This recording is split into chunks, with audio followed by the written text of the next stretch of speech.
G. I don't know about you, but you don't need coffee after you listen to Humble G. Is that right? This morning, sisters and brothers, it is my honor to be in position to introduce the next president of the United States of America.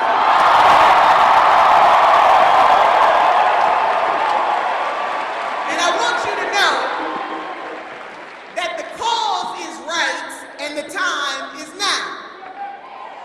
Senator Bernie Sanders has been a consistent champion for civil rights and social justice.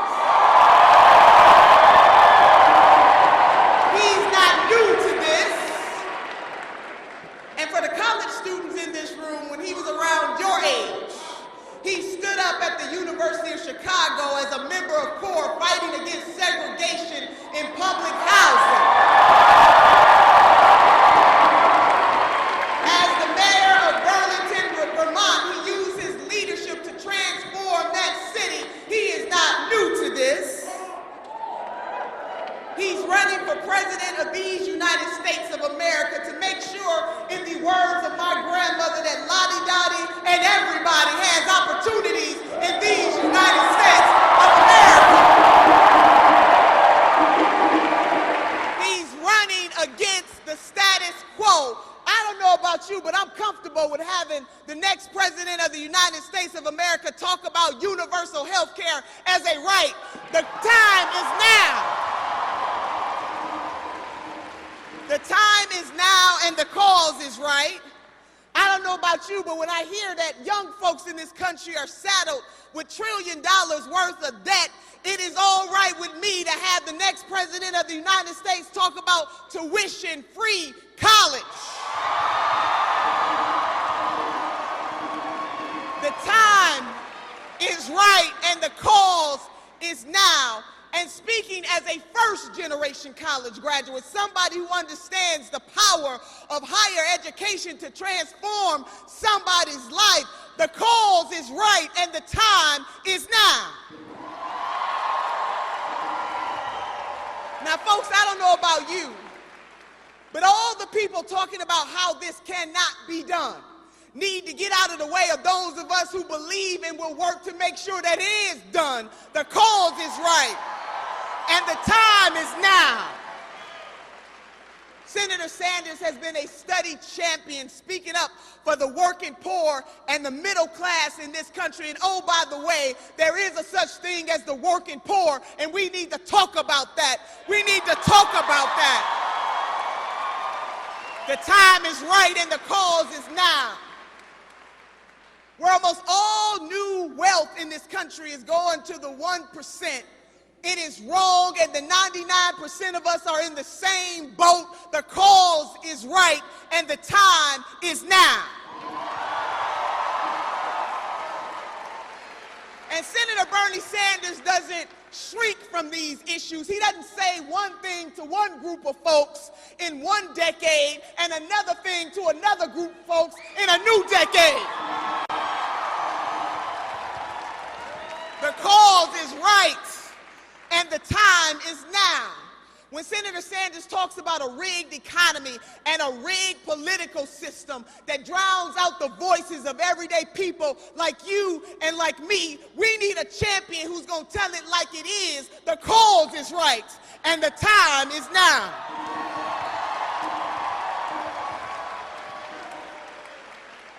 Senator Sanders is not progressive when it's convenient. Can I get an amen? The cause is right and the time is now. Senator Sanders does have a plan to lift everybody in this country, and he fully understands. Sisters and brothers, I've traveled all over this country, both for the senator and with the senator, and I can tell you when he was in Baltimore with Dr. Jamal Bryant and walking those streets in the African-American community to see where the tragedy happened against Brother Freddie Gray, Senator Sanders didn't shrink from that. People were lining up, everyday people saying to Senator Sanders, we need jobs. We believe in you. Thank you for making this run. And during that meeting with the African-American ministers, they were talking about not only the fact that Black lives matter, but Black prosperity matters, Black uplift matters. The cause is right. And the time is now. Senator Sanders stood up when he didn't have to stand up as a young man. The way to define the character of a person is what they do when the cameras are not on, what they do when they don't benefit from it personally. He is a champion for civil rights and social justice in this country. The time is right and the cause is now. Senator Sanders understands that we as a country, black, white, Asian, Native American, young, seasoned, Muslim, Christian, Jew, Gentile, atheist, all of us together, all of us together, all of us together. And when he talks about running for president of the United States of America, you don't hear him say the word I, he says we. This race is about us, we the people, and we need a champion like Senator Bernie Sanders. And to my sisters in the audience, it's been a long time coming, but we deserve our whole damn dollar. Say whole damn dollar.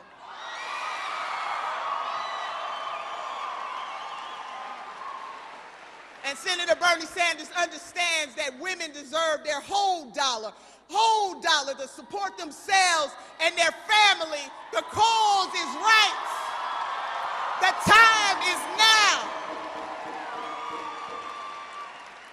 And it is Black History Month, sisters and brothers, if I may, because from Martin Luther King Day through the month of February, we got carte blanche in this nation to talk about the plight of African Americans. Senator Sanders is not new to this. He has been fighting for a very long time, but he has the most comprehensive racial justice platform to deal with the 5 types of violences perpetrated against black and brown folks in this country: political, physical, economic, environmental, and legal. We are all better together, and we must stand up and be champions and fight against institutional racism.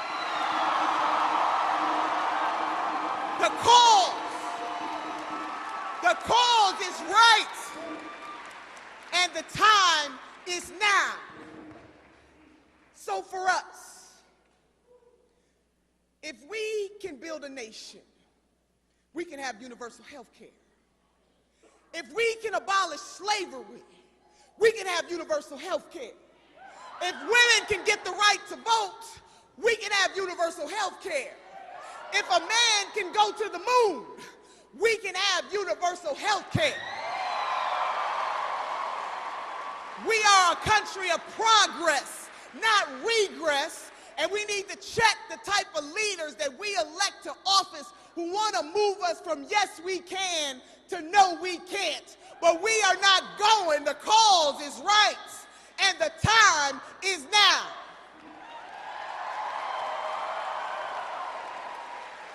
So in the words of Congresswoman Barbara Jordan when she said what the people want, it's simple. They want an America as good as its promise. That is why Senator Bernie Sanders is running, because he wants to help us create an America that is as good as its promise. The cause is right. And the time is now. And so, sisters and brothers, our mission is so high, we can't get over it. And it is so low, we can't get under it. And it is so wide, we cannot get around it. United, we stand. Divided, we fall. And Senator Sanders is working to unify this nation so that everybody, no matter who their parents are or are not, can enjoy the American dream, the fruits of their labor. People who work 40 hours a week should not still live in poverty. The cause is right. The cause is right. The cause is right. And the time is now. This is about we. You know, I had the opportunity to have a conversation with Killer Mike. Y'all know who Killer Mike is. And I said to Killer Mike, you know, they keep calling our candidate a one-issue candidate. And Killer Mike said the following. He said he is a one-issue candidate, and his issue is the citizens of the United States of America. Hello. Hello. on, somebody. I'll take a one issue. You are the issue. The people of the United States of America.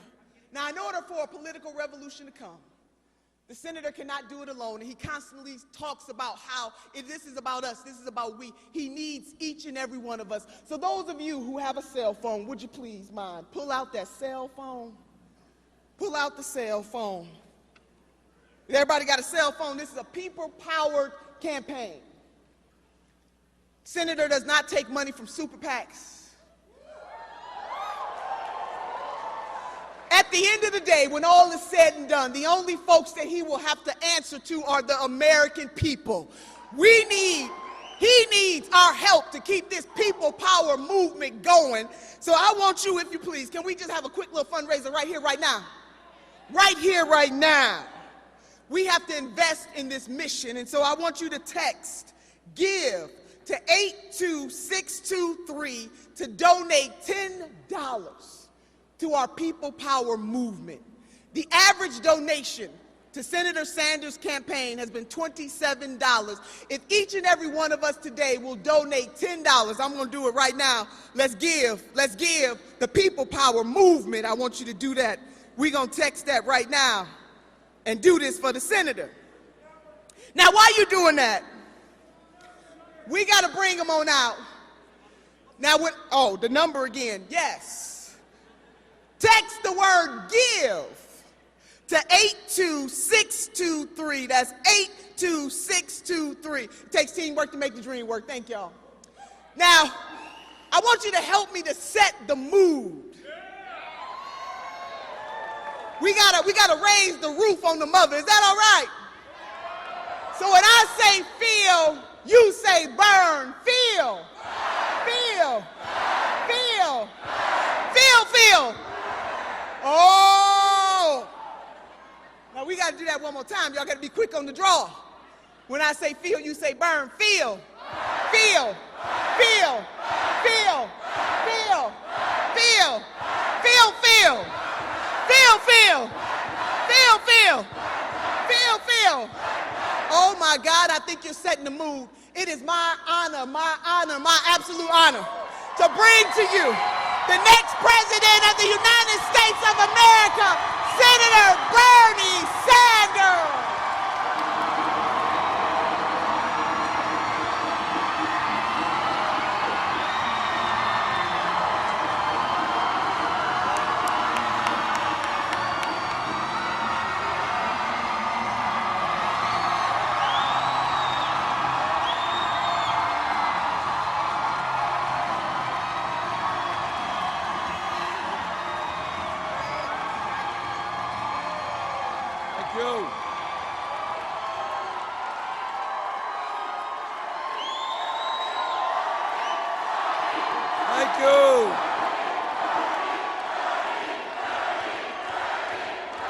Thank you.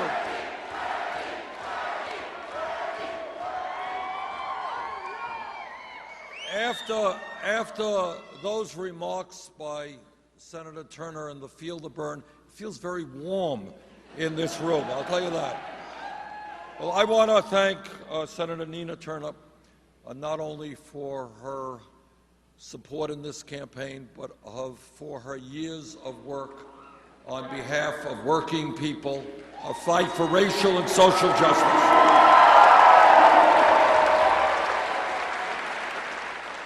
And I want to thank Rachel Sellis and Mr. Sons Echo and Michelle Mahon and Kurt Hess and Gerald Goins and Humble G and the Reverend C.J. Harkness, all for participating in this event, and mostly on a beautiful morning. That was a joke. It's not a beautiful morning. I want to thank all of you for coming on out to discuss some very serious issues. You know, as Senator Turner indicated, what this campaign is about is taking a hard look at where we are and where we want to go. And one of the differences, I think, in this campaign between my opponents and me is I believe that our nation, when we stand together when we don't allow the Donald Trumps and others of this world to divide us up, I believe that there is nothing that we cannot accomplish.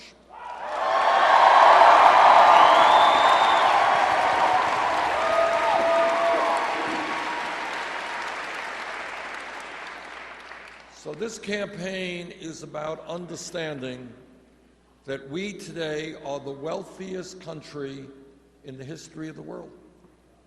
But most people don't know that. And they don't know that because they're too busy working 50 or 60 hours a week to know that almost all of the new wealth and income being created is going to the top 1%.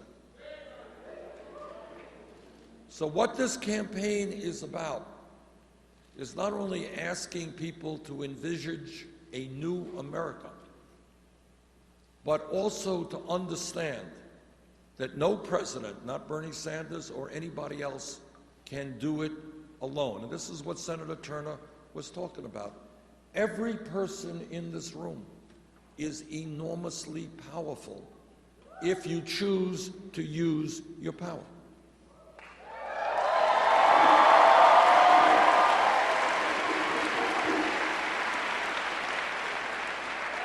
And every person in this room is enormously powerless if you choose not to use that power. So here is the issue. Here is the issue. The issue is that when millions of people come together and they stand up and they say, you know what? In America, men and women have fought and died. And as the former chairman of the Senate Veterans Committee, I've had the opportunity to meet with some great heroes and heroines. And you know what they did? They put their lives on the line from World War II on up to defend American democracy. Now, we take democracy kind of for granted.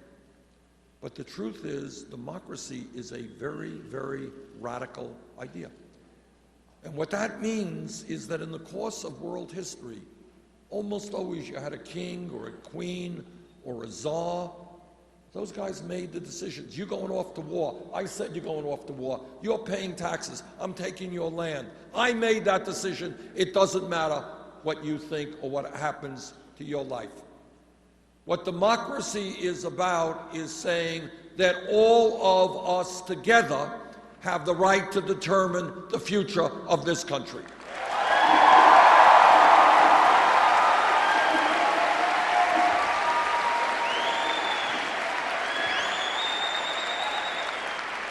But in the last election in November 2014, 63% of the American people didn't vote. 80% of young people didn't vote. And what happens when ordinary people, working people, low-income people, middle-class people, young people don't vote, that political vacuum is filled by wealthy campaign contributors and lobbyists who say, hey, this is great. Young people aren't voting. That is fantastic. We can now make the decisions for this country. Older people are not voting. That's great. Because the world changes when you have a handful of billionaires making the decisions as opposed to ordinary Americans making the decisions.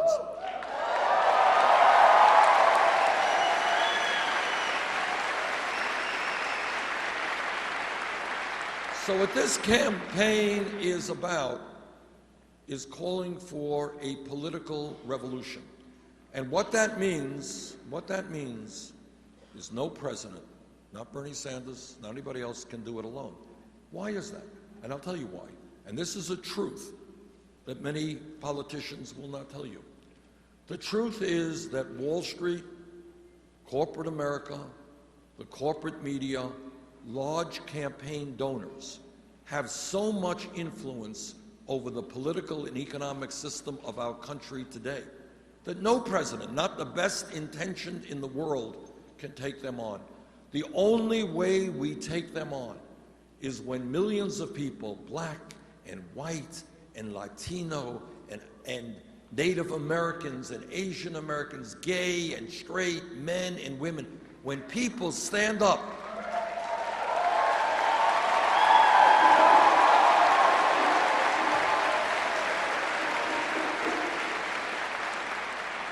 and when they demand something which is not really terribly radical, when they demand that the United States government starts representing ordinary Americans rather than wealthy campaign contributors. When that happens, we transform America. That's what this campaign is about.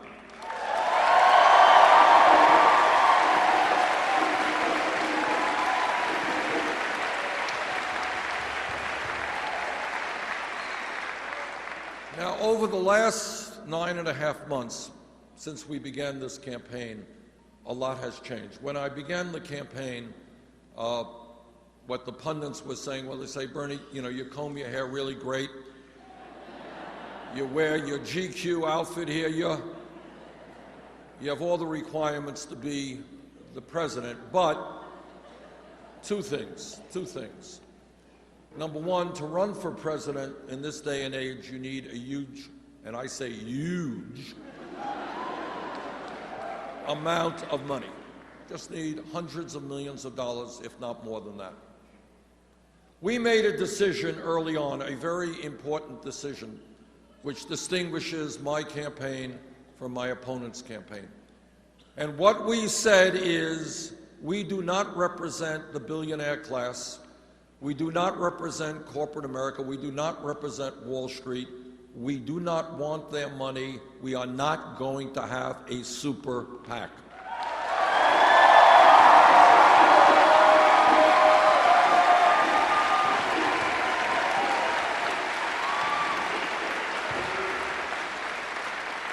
Well, that's a great speech to give, but then the next question is, how do you raise the money you need to run a winning campaign? Thank you very much. The answer is grassroots. That's right.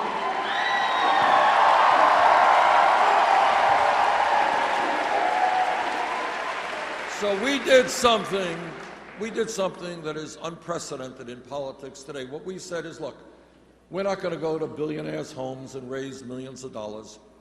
We're going to ask middle class and working families of this country for their help. And you know what's happened in the last 9 months? We have received over 4 million individual contributions.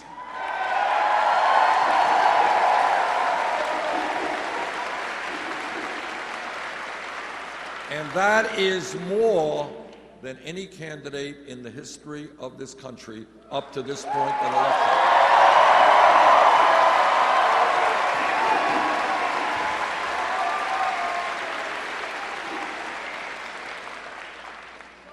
And do you know what the average campaign contribution is? It's a great university, very smart people. $27.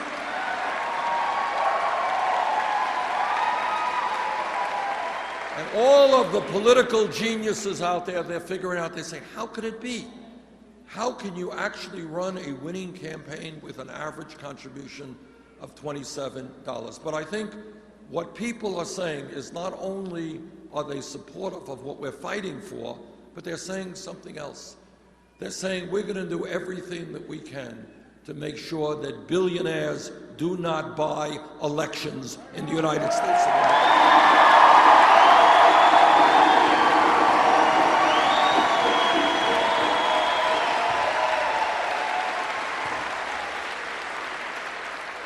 I'll tell you what else has been going on. When we began the campaign, we were at 3% in the polls. Very few people outside of my own state of Vermont actually knew who I was, let alone what we were fighting for. We have come a long way in the last 9 months. In the last week or so, there were 3 national polls that actually had us in the lead.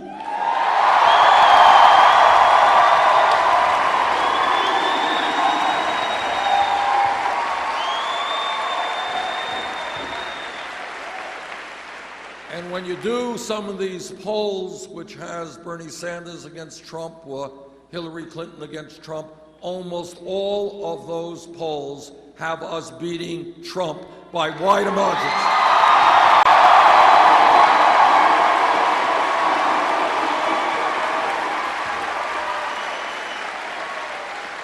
Now, Ohio, as you all know, is one of the important political states in this country. You're having a primary here on March 15th. With your help, we can win this primary and help us go forward to victory.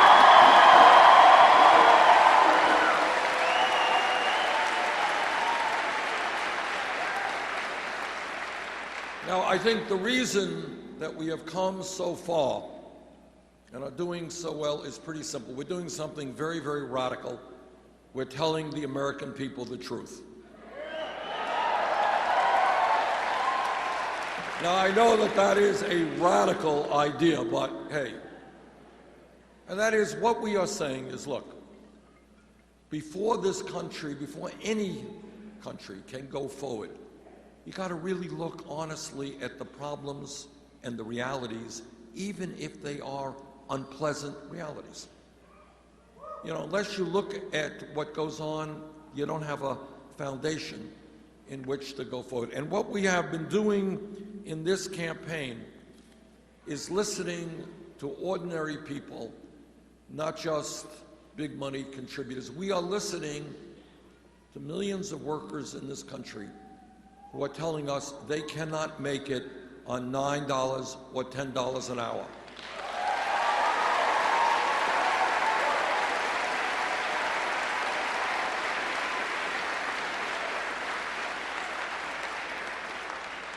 And I have been proud to be out on picket lines with fast food workers who are saying just that, saying, you know, we have families to raise. We can't do it on $10 an hour. We need decent health care.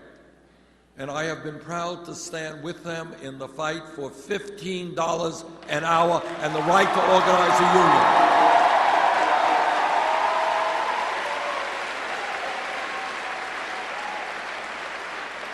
So when we talk about America and we understand the massive levels of income and wealth inequality, where the top one-tenth of 1% now owns almost as much wealth as the bottom 90%, in America, we can create an economy where if you work 40 hours a week, you are not living in poverty.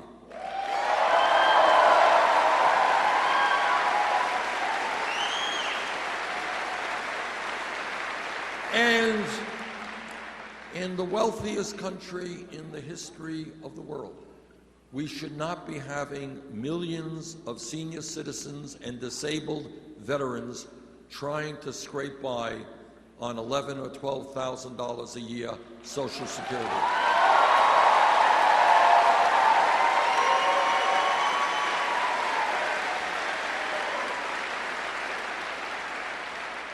And I just want you for a moment, put yourself in the place of that 80, 90-year-old person.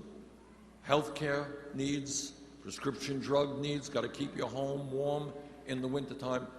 Go home and do the arithmetic and see what happens when you receive $11,000 or $12,000 a year. A country, a great country, is judged not by how many millionaires and billionaires it has, but on how it treats the weakest and most vulnerable amongst us.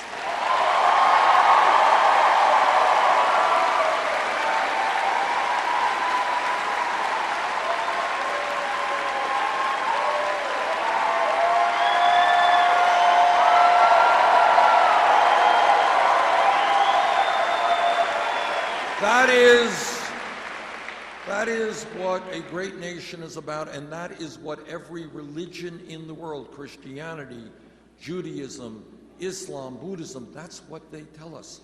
What they tell us is that morally we cannot be human beings if we turn our backs on people sleeping out on the streets or children who are hungry.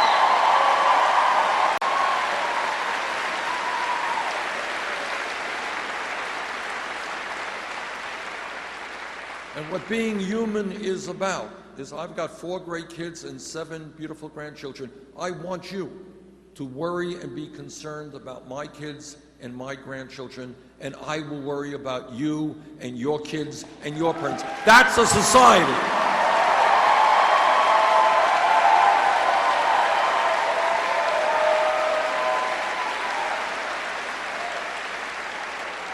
And as I go around the country and I talk to young people, what they are saying is, why is it that we are leaving college $50,000, $100,000 in debt?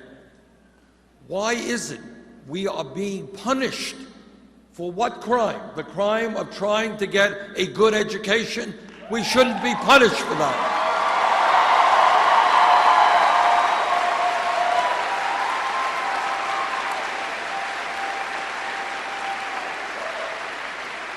So what this campaign is about is asking everybody in America, think outside of the box. Just think for a second. Everybody here knows that if our country is to do well now and in the future, we need the best educated workforce in the world, right? Everybody knows that. We want to encourage people to get a higher education. We want to make it easier for those people who are not going to college to learn how to become plumbers and carpenters and sheet metal workers. A lot of good jobs out there.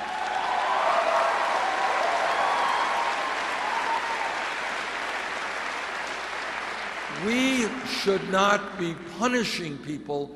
We should be rewarding people who want to get an education.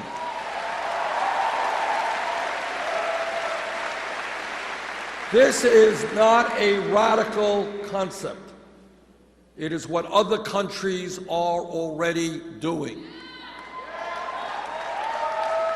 You go to Germany, college education is free. I was at a meeting in Washington last year, and I was giving a speech, and I said, well, you know, in Scandinavia, by and large, college education is free. And some guy jumped up and he said, no, Senator, you're wrong. I'm from Finland. You're wrong. It's not free. They actually pay us to go to college.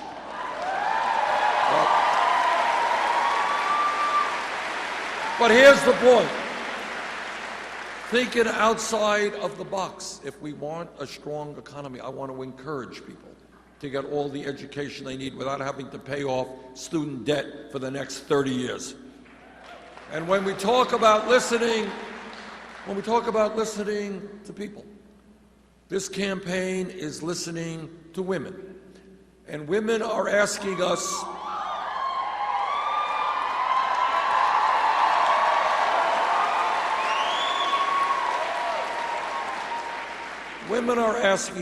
why is it that we make 79 cents on the dollar compared to men?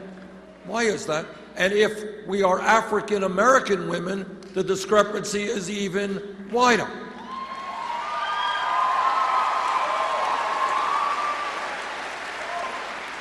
And that is why I know that every man in this room will stand with the women in the fight for pay equity.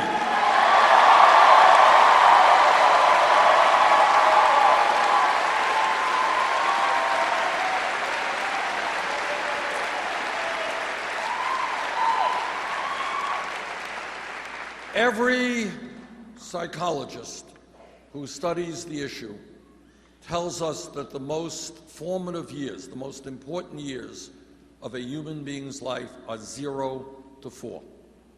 That's when we develop emotionally and intellectually. And all over this country, moms and dads, they come up and they say, how does it happen that when those 4 years are so important and we have to go out to work, mom is working, dad is working, why can't we find high-quality, affordable childcare?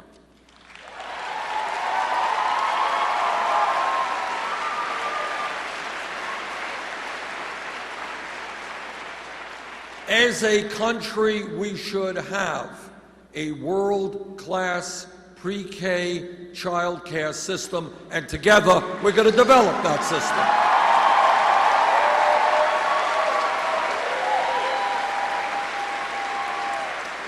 And to those of you who are in school right now, young men, young women, I hope that you will give some thought to going into childcare, to fighting to make sure that childcare workers have a career they're proud of. They earn good wages and good benefits for doing some of the most important work in America.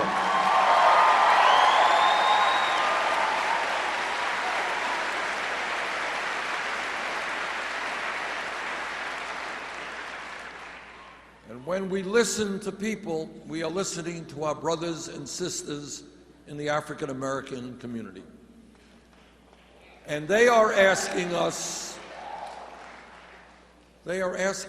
why is it that we see on television unarmed African Americans being shot by police officers?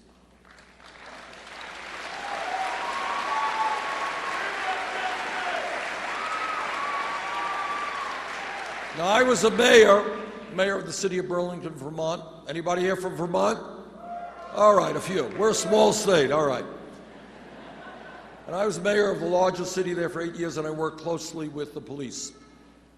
And the vast, overwhelming majority of police officers are hardworking people, honest people trying to do a very, very difficult job.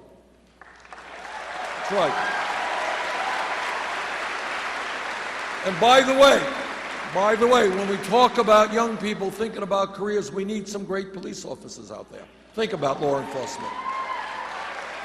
But, and here is the but, like any other public official, if a police officer breaks the law, that officer must be held accountable.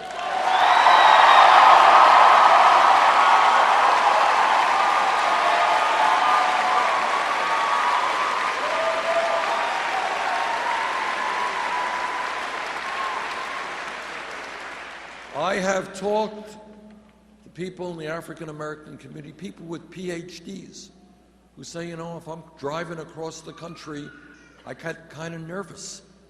And the reason for that is that African Americans are stopped a lot more for traffic issues than are whites. We have got to take on this issue of institutional racism and a broken criminal justice system.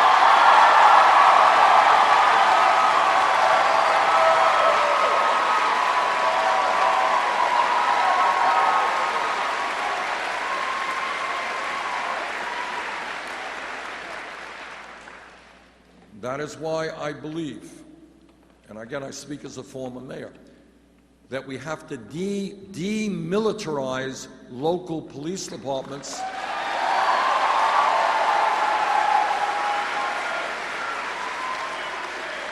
Some of these local police departments look like occupying armies. What the function of a good police department is about is to be part of the community, to be trusted by the community, not to be seen as an oppressive force in the community.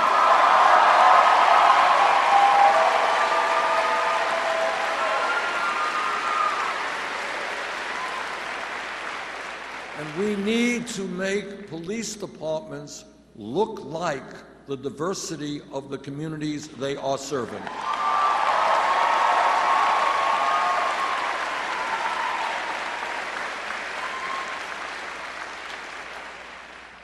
We also need to take a whole lot of looks at criminal justice in general. For example, we need to rethink the so-called war on drugs.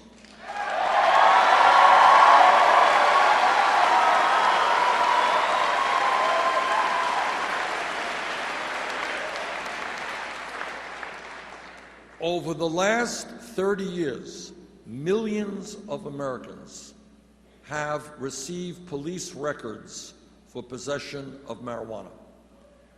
Right now, under the Federal Controlled Substance Act, marijuana is listed as a Schedule I drug alongside of heroin. Now, I trust that everybody in this room knows, and sometimes people don't know, because this is a real problem in my state, in New Hampshire, and around this country, Heroin is a killer drug. Stay away from it.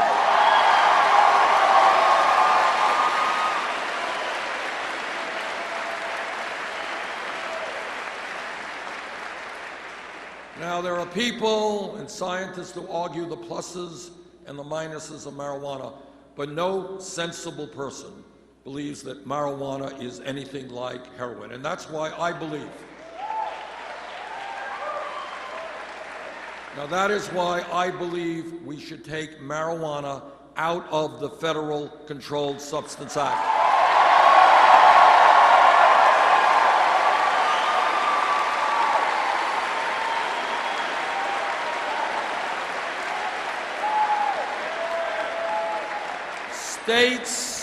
States have the right, the people in the states have a right to legalize marijuana or not. That's a state decision. But from the federal perspective, possession of marijuana should not be a crime.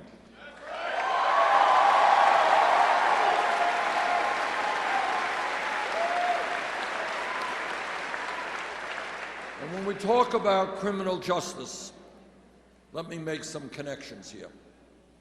It's not only that we are dealing with institutional racism, it's we are dealing with a situation where youth unemployment in this country is off the charts. No one talks about it very much, but here's the facts. If a kid is 17 to 20 years of age, graduated high school, and is white, that kid is 33% of those white kids are unemployed or underemployed. If that kid is Latino, the number is 36%. If that kid is African American, that number is 51% unemployed or underemployed. So are you ready for a radical idea? Together, we have got to invest in education and jobs, not jails and incarceration.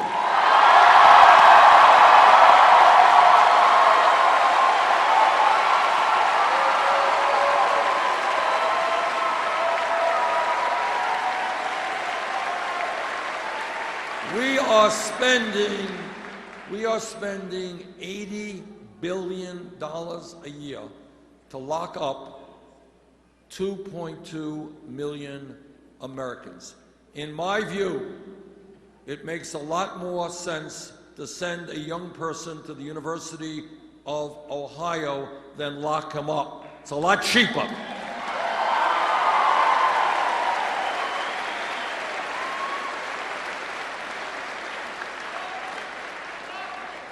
And when we talk about criminal justice, I'll tell you a story. We did a meeting on this. Actually, Senator Turner was there with me. We did it in Iowa a couple of months ago. We had a couple of guys there, remarkable men, who had served prison time. And one guy said, you know, I was in jail, and then on one day somebody said to me, oh, by the way, you're going to be released tomorrow, and here's $75, lots of luck. He ended up back in jail. We need to understand that if we want to cut the rates of recidivism, we need to make sure that people have the education and the jobs they need to find a good life in civil society.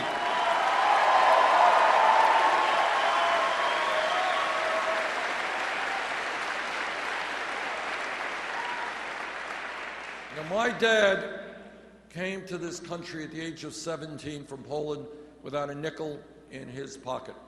He never made much money. Dropped out of high school. My mom graduated high school.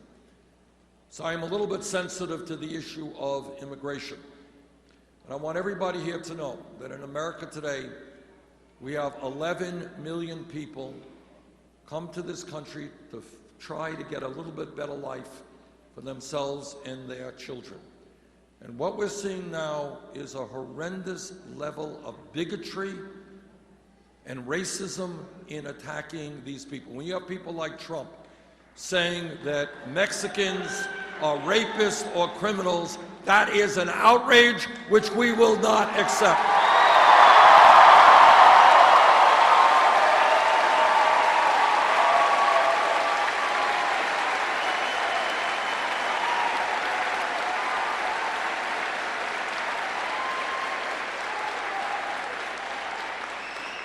We need comprehensive immigration reform and a path toward citizenship for the undocumented.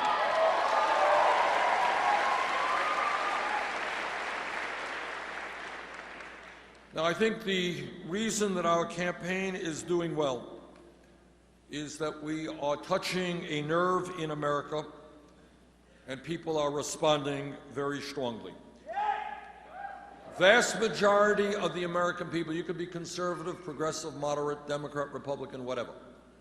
Very few people think that it is right that the 20 wealthiest people in this country now own more wealth than the bottom 150 million Americans, half of our people.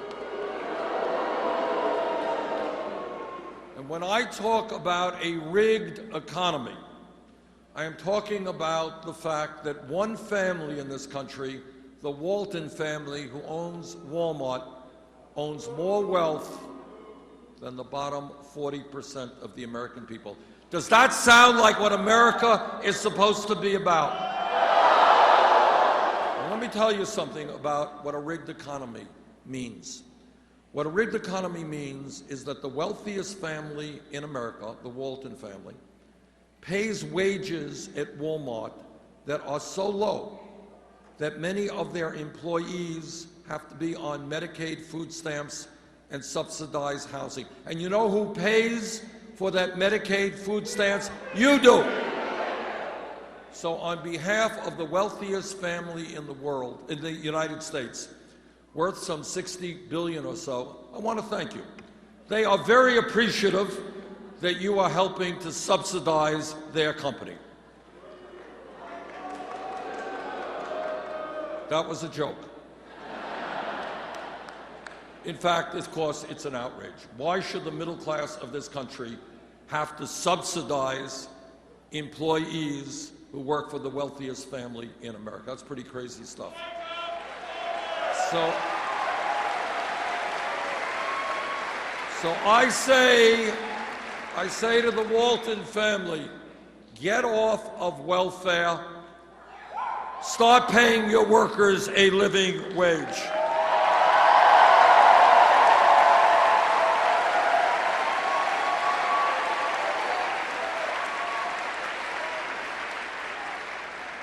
Now, when we talk about politics in America, you got a lot of Republicans running around the country talking about family values.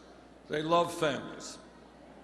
You all know what they mean by family values. What they mean is that no woman in this room, in this state, in this country should have the right to control her own body. I disagree.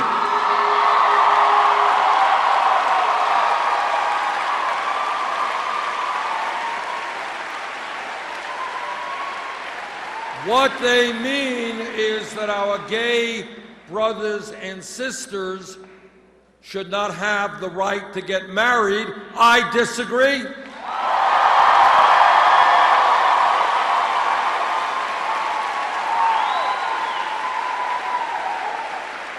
Now, I know I will not shock anybody when I suggest to you that on occasion there is a bit of hypocrisy in politics. I know you're all shocked to hear that.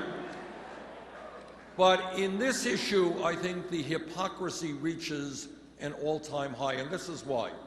You got Republicans running around this country, and they say, government stinks, government's the source of all evil, we hate government, we're going to cut Social Security, we're going to cut Medicare and Medicaid and the Postal Service, because we hate government. But when it comes to a very personal choice that a woman may have to make, they love the government and want the government to make that choice for that woman.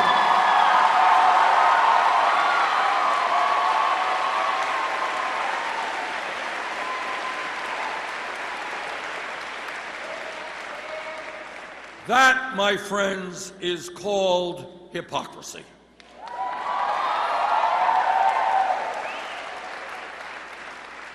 When we talk about the need to rebuild the middle class, we are talking about a massive federal jobs programs to put our people back to work. We should be hiring teachers, not firing teachers.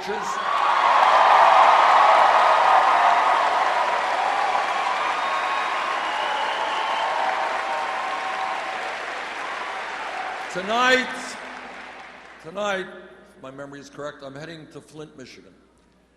And it's not a meeting that I look forward to because I know what I'm going to hear because I've already spoken to people in Flint. And I spoke quietly to a number of people, and what they told me literally is incomprehensible that we are seeing what we are seeing in the United States of America in 2016. Thousands of children being poisoned by a broken water system, a poisonous water system.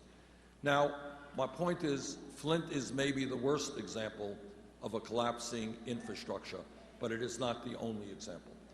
We can create millions of good-paying jobs by rebuilding our water systems, our wastewater plants, our roads, our bridges, our airports, our rail systems.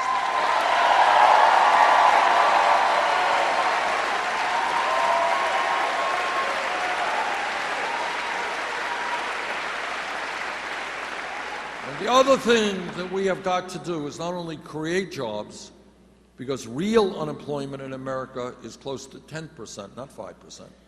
The other thing we have to do is prevent the continued loss of millions of jobs because of our disastrous trade policies.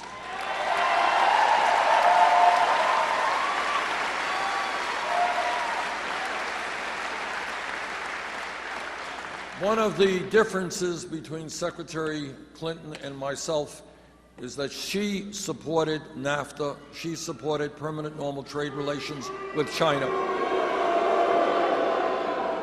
I helped lead the opposition to those trade agreements. I was right, she was wrong.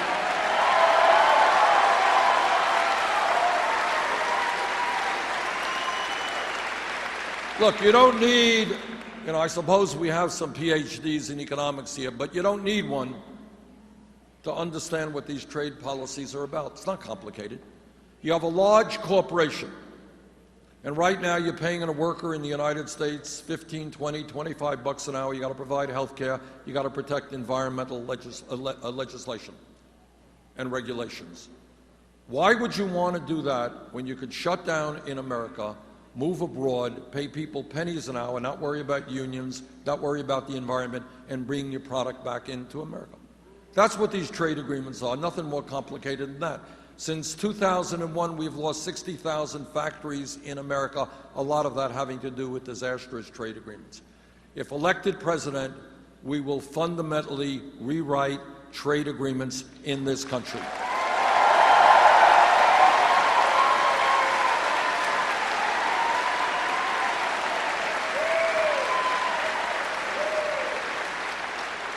Corporate America, every night, turn on the TV, they say, buy this product, buy that product. Well, if they want us to buy these products, maybe they better start manufacturing those products in Ohio and America.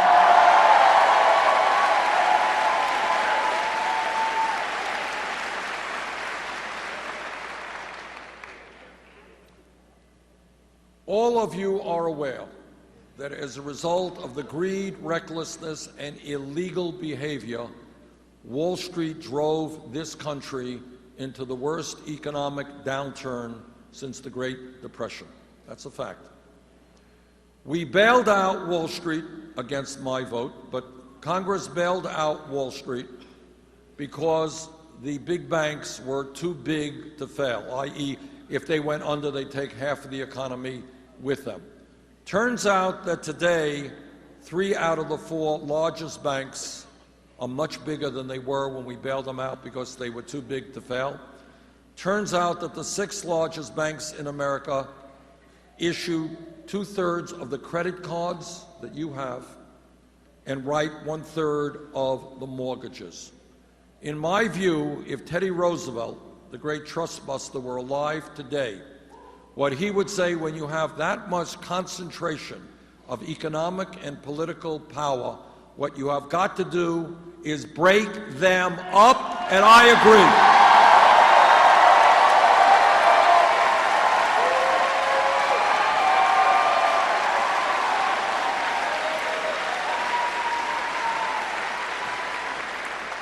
people often ask me, what, Bernie, is the most important issue? And I can't give you one issue because they're all important, but this I will tell you. There is one issue that impacts all other issues, and that is a corrupt campaign finance system which is undermining American democracy.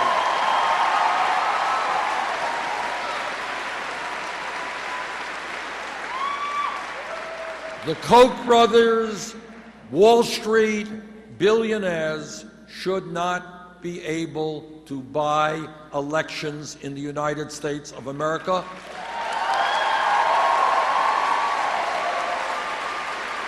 Together, we are going to overturn Citizens United.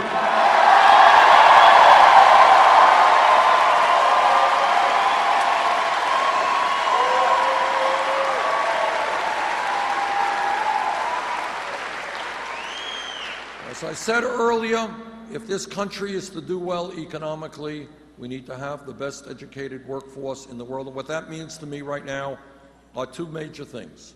Number one, as a nation, we have got to understand that in the year 2016, when we talk about public education, you're not just talking about first grade through 12th grade. You have got to understand that a college degree today is in many ways the equivalent of what a high school degree was 50 years ago.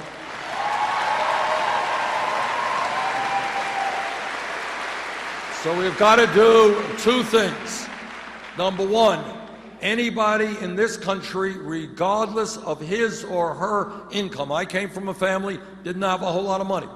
Anybody in this country who is smart, does well in school, and is qualified should be able to go to a public college or university tuition free.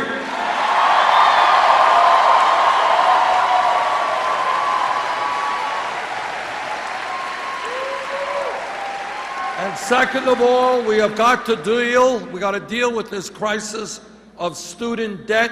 Anybody here with student debt?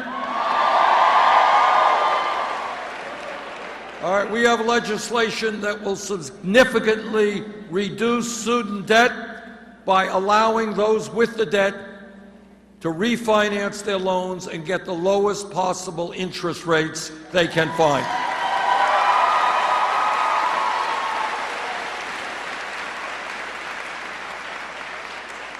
I'm a member of the U.S. Senate Committee on the Environment and the Senate Committee on Energy. And let me be the first to tell you what I think you already know. Climate change is real.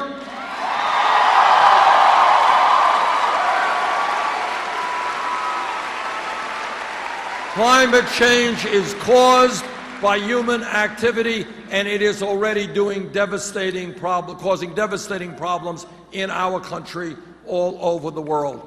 We need to have the courage to stand up to the fossil fuel industry, transform our energy system.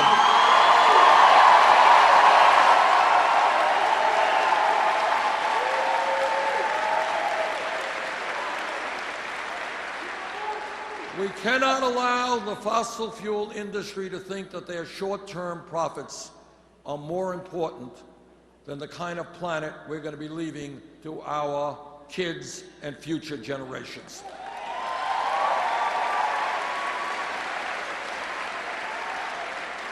Now, I've been criticized in this campaign for many, many things every day, and that's okay. There you go. I love you too.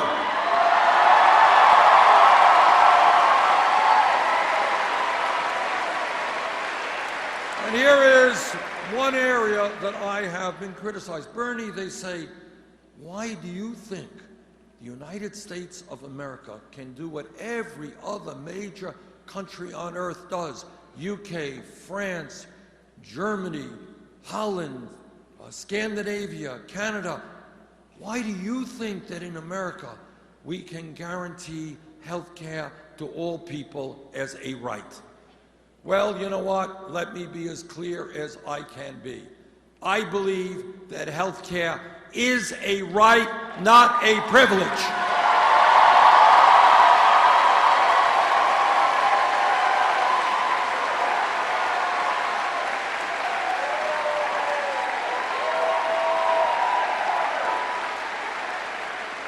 And I believe that when 29 million Americans today, despite the gains, the real good gains of the Affordable Care Act, but when 29 million Americans have zero health insurance, many of you are underinsured with large deductibles and copayments, and when we pay by far the highest prices in the world for prescription drugs from a pharmaceutical industry which is ripping us off in unbelievable ways,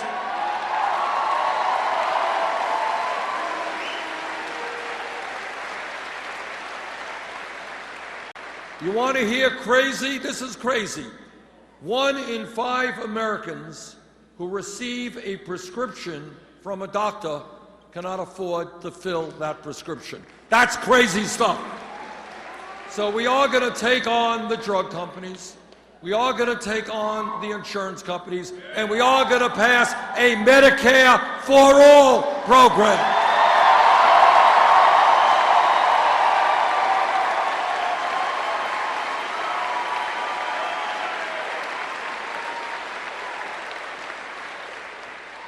This campaign is not just about electing a president, although, of course, I'm here for that purpose and would appreciate your support on March 15th, but it is more than that. It is more than that. What this campaign is about is pushing forward for a political revolution which revitalizes American democracy, which demands that our government represents all of us and not just the 1%.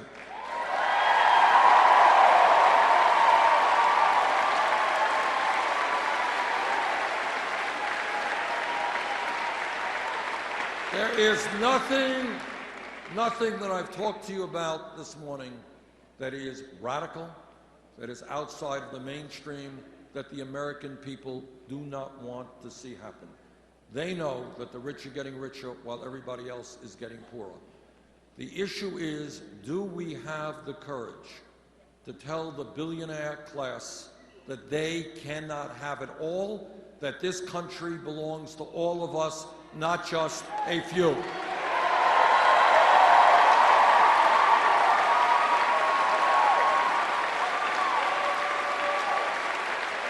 And if we have that courage, we're going to win here on March 15th, and together we're going to transform America.